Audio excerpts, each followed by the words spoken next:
Good evening. A new tactic from Doug Ford's government. It is telling the Court of Appeal here at Osgoode Hall that it will not use its nuclear button and invoke the controversial notwithstanding clause if the court grants a stay, allowing it to move forward with downsizing Toronto City Council and having a 25-ward election on October 22nd. Now, a panel of 3 judges here at Osgoode Hall heard arguments all day long on whether to grant a stay on last week's ruling that the government's plan to slash Toronto City Council violated the Charter of Rights and Freedoms. They'll make their decision tomorrow at 10 o'clock in the morning. And one of the candidates fighting against the government says he's optimistic. They had no questions of us with respect to irreparable harm and the balance of convenience, which to me signals that we made our case, as Selwyn has just pointed out. There's an evidentiary foundation that we are standing on. They don't have an evidentiary foundation to stand on, and I'm persuaded that we may be meritorious, we may be victorious tomorrow. So one day last week, you actually said it's done. They've pulled the nuclear button. We've lost. Do you still feel the same way today? Until I calmed down. Had a Guinness. I said, hold on here. There was more to be done.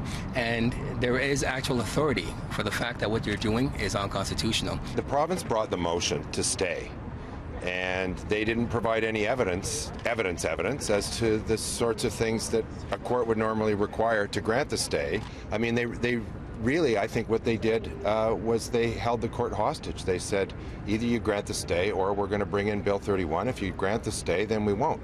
And we'll see whether the court buys that or not.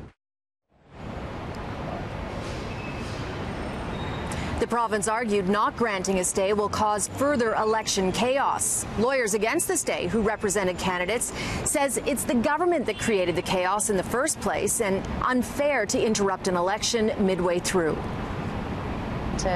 It's emotional because for any candidate, we put a lot on the line, and it's even harder when we continue to live in limbo. And even with, Thursday, Bill 31, if it goes through, there could be a court case against that. So there's no end in sight, but, we do say that it's not over till the fat lady sings, and I don't hear any singing yet, so...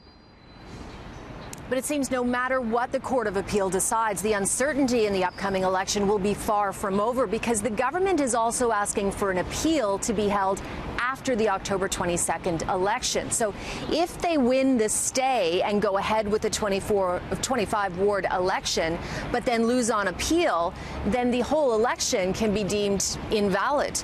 And don't forget that it could work conversely as well.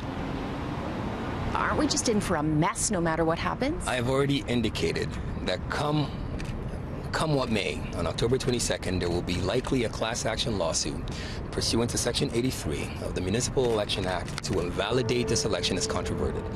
The uncertainty, the chaos, the city's own admission in its lower court factum has already said that Bill 5's application would render this election illegitimate. I think we've already crossed that bridge. Again, the Court of Appeal will announce its decision tomorrow morning at 10 o'clock. Now, if a stay is not granted, then the government could move on Thursday afternoon and pass Bill 31. That's the controversial one with the notwithstanding clause.